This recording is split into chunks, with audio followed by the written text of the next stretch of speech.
I to correct the time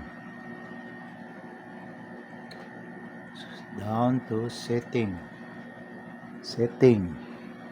Do not press. Move to the right. Go to setting. Click setting. Scroll down.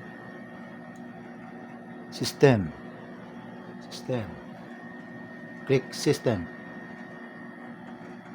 Date and time. Turn off automatic date and time. Turn off. And set date. So example, this 2025. So this is the year, and you can scroll down. 2025. Go to 2025. Then the month. Example, if March 5, then March 5. For example, today is March 23, then press OK. That's it. Then set time. For example, it is 5 p.m. So 5, then p.m.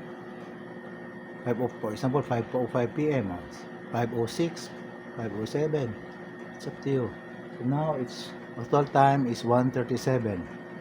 So p.m. That's it.